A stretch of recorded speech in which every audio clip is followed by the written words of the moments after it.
Hello everybody, this is pt.15 and welcome back to some more Miles Edgeworth's Attorney Investigations Turnabout Reminiscence.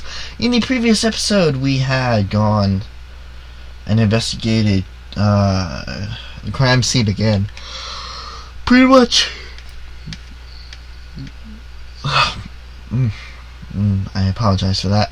Pretty much wrapping up all the loose ends, but it seems like Miss Yu has something to tell us, so we're going to go do that. If you'd like to see, leave a like down below, comment if you have anything to say, subscribe to me if you haven't already, and share with your friends so they can enjoy this for themselves. Let's get going.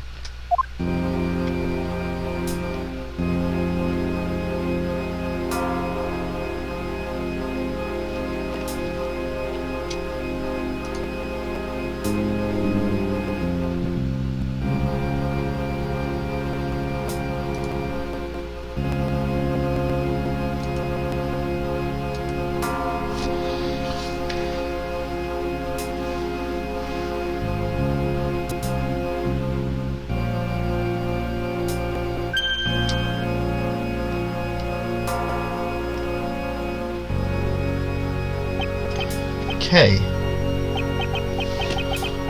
What are you doing here? Oh, hello, mister. I'm still investigating. But the object you're looking for has already... Okay. Don't mind him. Please continue with your investigation. Okay. You got it.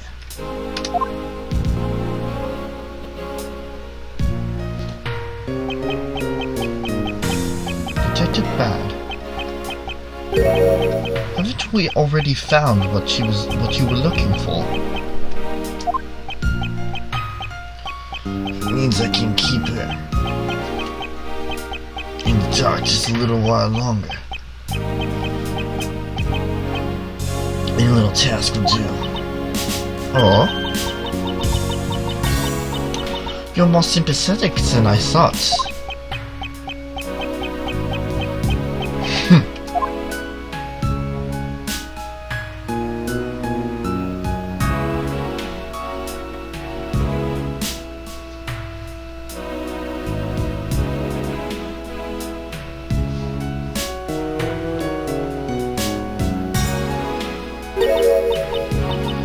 I've been waiting for you, Edgeworth. I've also been waiting for the moment in which we can finally lay this case to rest.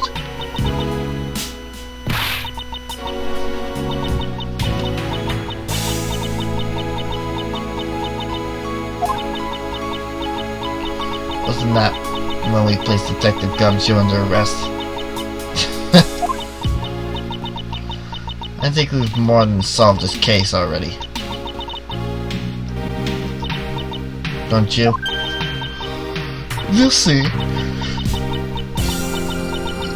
It all depends on whether or not your logic holds. Oh, I see we even have a viewer in the gallery. And why even Mr. Bad is here. A viewer in the gallery? I'm hardly just a bystander. Duty to see this case through to the end, no matter how it turns out. Oh, is that right? Anyway, I thought you might like to hear what I say. Slave the way to find.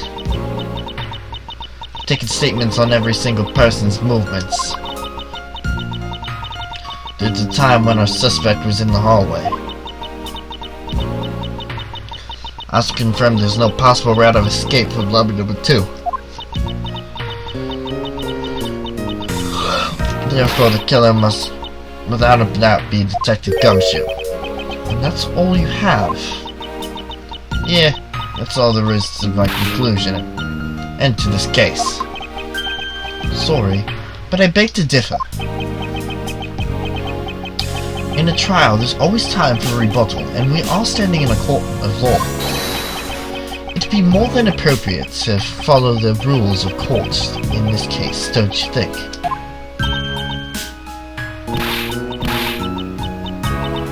Absolutely like a rookie to think such a thing. But alright, I'll play along, and give you a proper testimony. My logic is correct, then I've already won.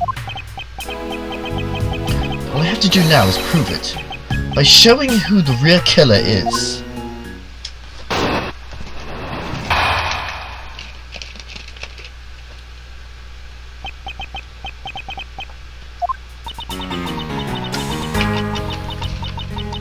Everyone, since the suspect has an alibi for when the gun went off.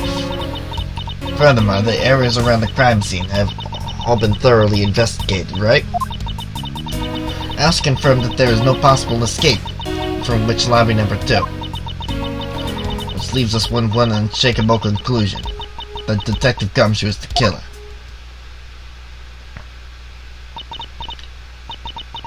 Now that you have your testimony, I expect a good rebuttal, Edgeworth. But of course, there's no need to confront her logic head-on right now. I should instead focus on drawing out any trump cards she has up her sleeve.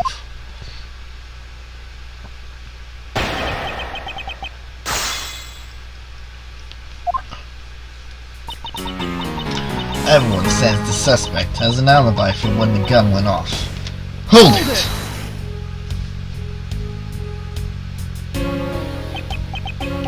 The suspect? But I thought that Detective Gumshoe's alibi has already been proven. Are you joking, Edgeworth? I assure you, this is no joke. Look, I know how you heard from the judge earlier. The detective was in the hallway with Mr. Faraday's daughter, eating a Swiss roll. Yes, that is correct. Let's see, that was 20 minutes before the real gunshot went off, right? The problem is, there's no one else who could corroborate what he did during the snack. She's done her research well, which means that I should focus on drawing out whatever trump cards she was holding. Furthermore, the areas around the crime scene have all been thoroughly investigated, right? Hold it!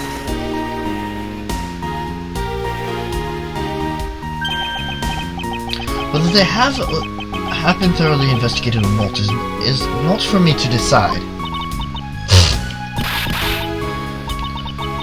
The scrunched eyebrows and lines on your forehead are back.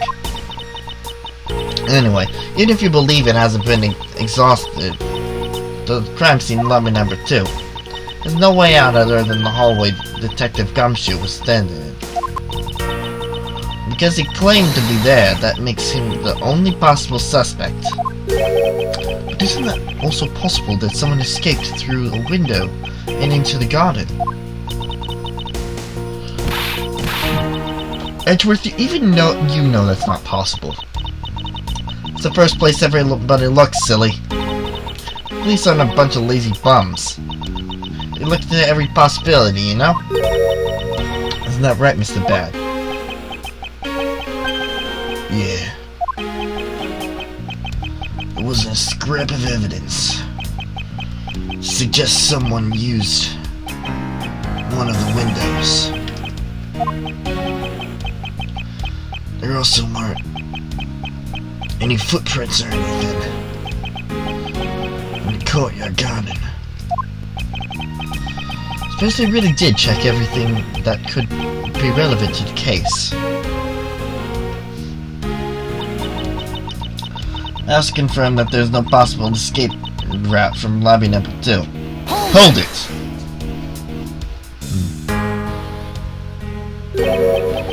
Are you absolutely positive that there are no possible routes of escape? Of course I'm sure. Why are you so certain? It's a courthouse, the place where criminals are brought to be judged. If there were an escape route, I'm sure every criminal would be using it to escape. Just common sense. Miles Edgeworth, I suggest you use a bit more of it in the future. No! This leaves us with one unshakable conclusion: that Detective Gumshoe is the killer. Hold it! You may think it's unshakable, but to me there are still too many unanswered questions. For example, who was it that placed the gun in Mr. Faraday's hand? But you're the only one still wondering that. Detective Gumshoe probably has no idea which hand Mr. Faraday used to write with. But if you know someone, it doesn't mean you'll know which hand they write with, right? I mean, I certainly don't care about that sort of thing.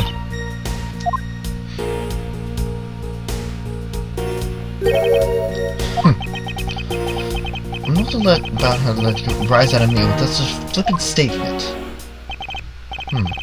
Suppose we've really reached the end now. I already have my trump card ready. All that remains is to play it. But before I do, I think I should inquire into a little something about her argument. You said earlier that you confirmed the alibis of every person other than the suspect. However, I don't recall either Francisco or myself speaking with you about the subject. But there were witnesses. Or you, it was your mentor who gave you an alibi. I see. As for little Missy, she came to the courthouse during the recess. I was stopped by a security guard at the door to the hallway. She gave him quite a whipping for that, or so I heard. I'm the daughter of Manfred von Karma, and I will not be forcibly stopped by a guard or bailiff or anyone. Wait, so basically the only reason Francisca bothered to show up today was because she found out that I was to be the replacement prosecutor? By the way, Miss Yu, what about everyone's alibis before Detective Gumshoe was assigned to guard duty? What about him? Have you looked into what people were doing during that span of time? What kind of idiot do you take me for? Doesn't matter when the killer went into lobby number 2. From the time we heard the gunshot, to the time Mr. Bad and I arrived on the scene as we dashed from lobby number 1, the only person who could have committed the crime was Detective Gumshoe. Yes, let's talk about when you and Detective Bad had that gunshot, shall we? Suppose that if you go by your logic, then Detective Gumshoe is the only one. However, what if the crime had occurred at an entirely different time than when the gunshot you heard went off? What then? The gunshot was a trap meant to manipulate your perception of when the crime took place. Sadly, your explanation is very lacking, Edgeworth. The gunshot we heard in lobby number 1. Can't explain how that could have been fabricated.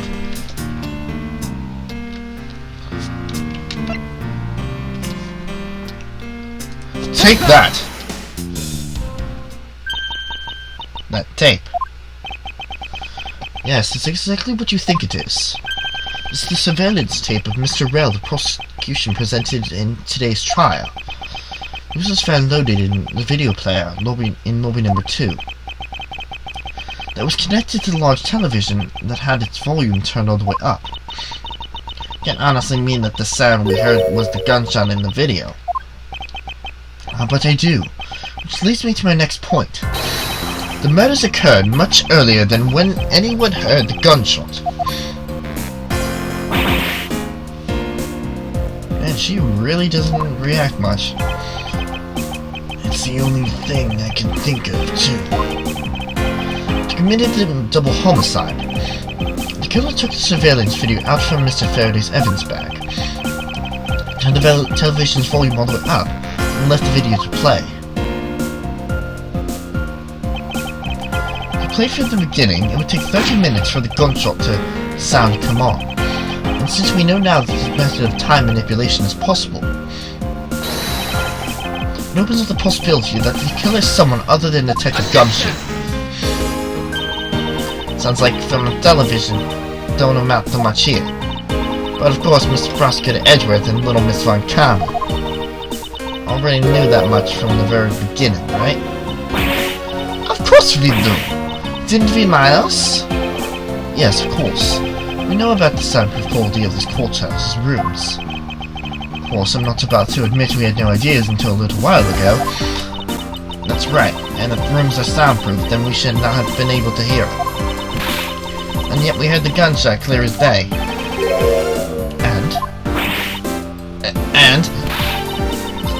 That's it, man, the story. But it's not. I should explain why she was able to hear gunshots from the soundproof room.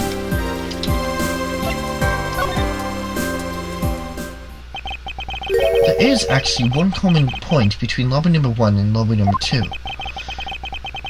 And it is that despite the fact that both rooms have air conditioners installed, a window was open in each.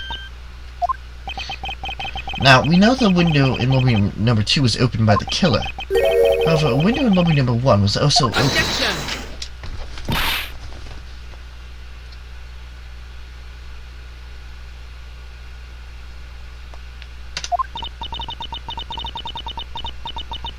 It's probably just a coincidence that they were both open at the same time. Objection! Huh. I think it was no mere coincidence, I assure you.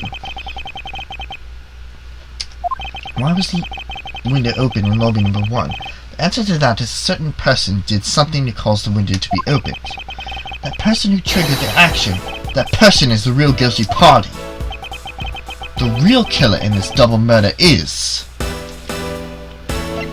the Yatagarasu. Nah, I'm just kidding. Take that! Miss Callisto Yu, I hereby formally indict you into the murder of Mr. Faraday and Mr. Rell. What? You indict me?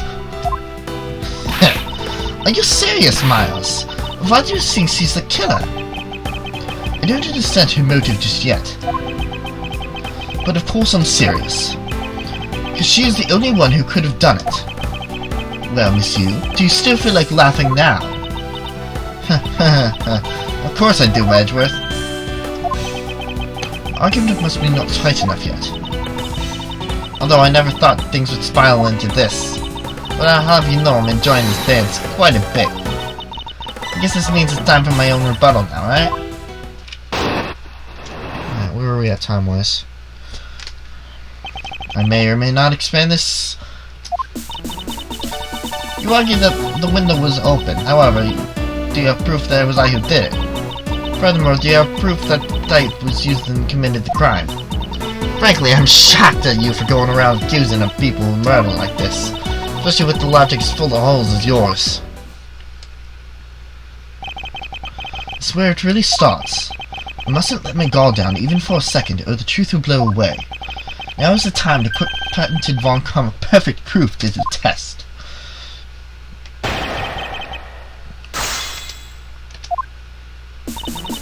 You argue that the window was open. However, do you have proof of it was I who did that? Oh, I have proof. I have proof. I have proof, but I don't know if it's applicable yet.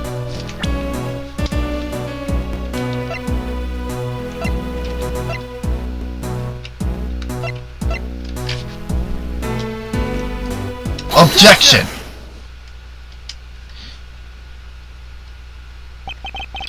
I'm sure you've seen this before, haven't you, Miss Yu? Edgeworth, I never knew that you were into wearing that kind of perfume.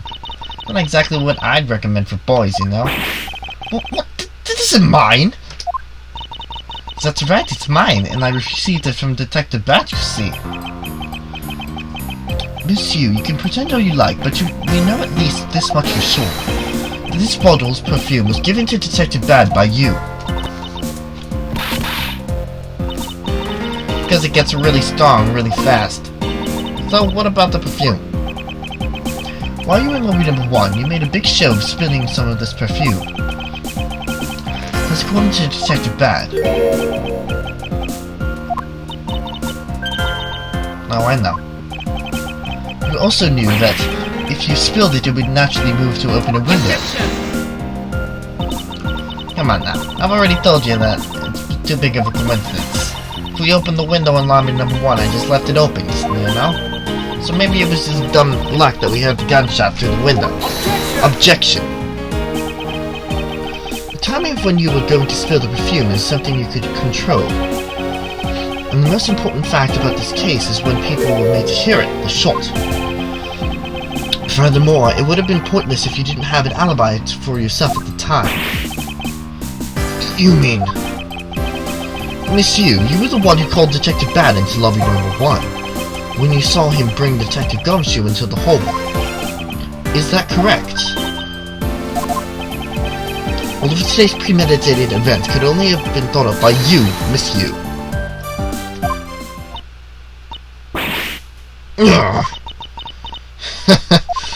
You accuse me of murder on the fact that I spilled a little perfume. Well, let me just say this much. I couldn't have killed Mr. Faraday. Would you care to testify as to why? Look, I've had a lot of fun today, really. But I grow wary of this game of cat and mouse. Let's make this the last testimony and wrap this absurd case up once and for all.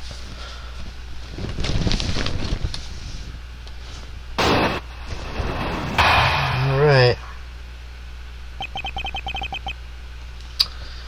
Let's make this the last testimony, which means, I believe, welcome to the finale. Well, I say that premeditated. Well, we'll see. Using some of the murder over spilled bottle perfume is a bit over the top. But I suppose forgery of evidence to be expected of a disciple of our kind. In any case, it simply could not have been me who killed Mr. Faraday. After all, I don't even know where the knife was that used to kill him came from. My house for testimony.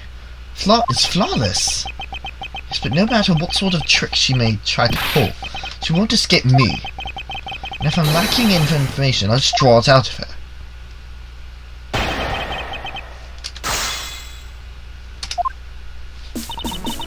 Using some of the murder over a spilled bottle of perfume is a bit over the top. Hold it! I think I already explained the significance of that earlier. You only confirmed that I did spill the perfume. That's all. But you would accuse me of murder based on a simple spill. Don't you dare complain when I sue you for defamation of your character. Do as you like, but as for me, I believe. You believe? I believe that you are the true culprit in this case. My, you're enthusiastic. Of course, I should have guessed. But I suppose the forgery of evidence is to be expected of a disciple of Von Karma. Hold it!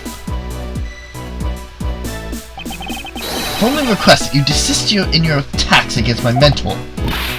Yes, or I'll sue you for defamation. I'm doing this telling the truth. Well, maybe more like spreading gossip. Although, your adamant denials are, shall we say, just adding fuel to the fire. How dare you say such a scene?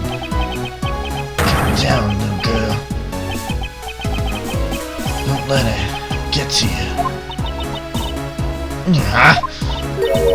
Aw, but why did you have to ruin my fun? Well, shall I continue? In any case, it simply could not have been me who killed Mr. Faraday. Hold it!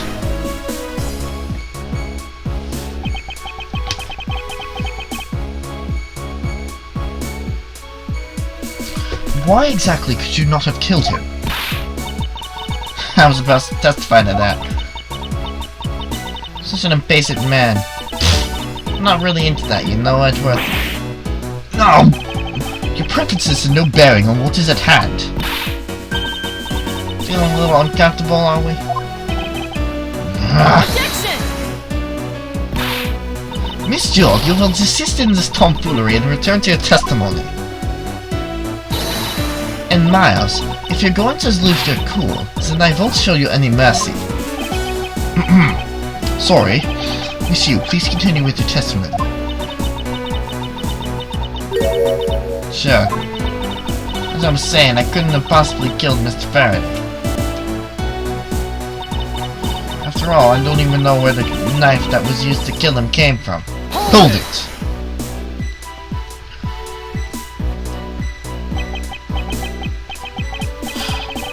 At this rate, she will inevitably escape. But if she really was the one who killed Mr. Faraday, she must have known about the existence of the knife.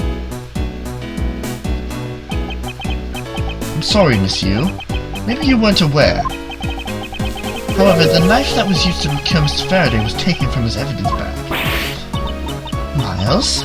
What do you think you're doing? I'm drawing the truth out of her, that's what I'm doing. And I don't recall a knife being presented at the trial earlier today. Well, I suppose that's because the evidence was something Mr. Faraday had yet to use. Ah, so that's what you're trying to do. Look, why don't you cut it out with the lies? I've already figured you out. There's no knife inside Mr. Faraday's evidence bag. The only evidence he had yet to present was the key that the Yatagarasu had sent. And unless a key can magically turn into a knife, you really don't have any leg to stand on.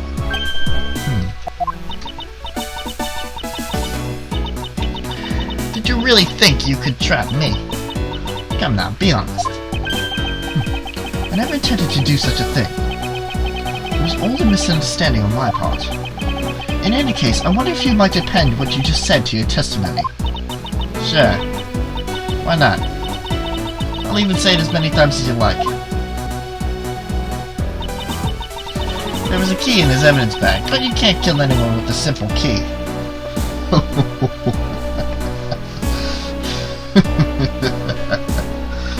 Is that so?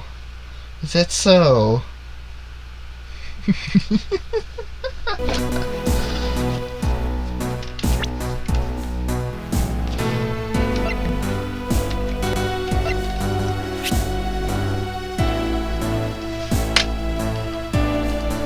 Objection!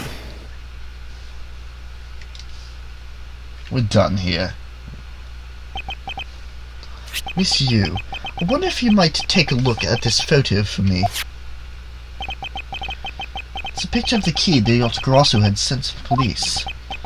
However, while it may look like a key at first glance, it in fact has a secret ability to transform into a knife. Which means what was inside Miss Faraday's bag was both the Yatagarasu's key and the murderous knife. You knew that the key was inside Mr. Faraday's bag, did you not? Yes. Well, with the Yatagarasu's key alone, it's more than possible to kill Mr. Faraday.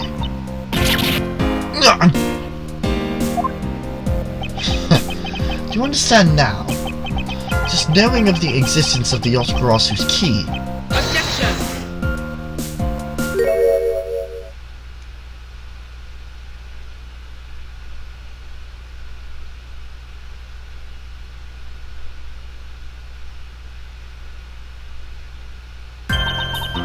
Still haven't had a good look at it. Showing it to me from that far away, you could be lying for all I know.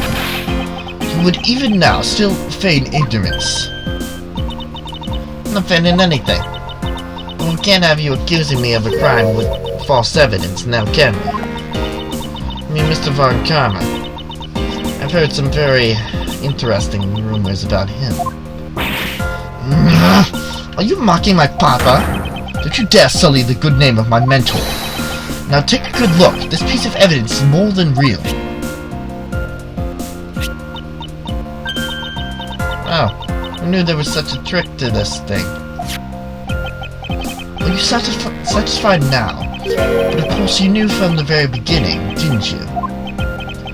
You knew that the knife and the Yatagarasu's key are one and the same. Otherwise, someone like you, who isn't a member of law enforcement, and who would never have been privy to this trick, would have never known about it to begin with. Furthermore, there's something that Yatagarasu sent to the police. How did you have knowledge as to what it was?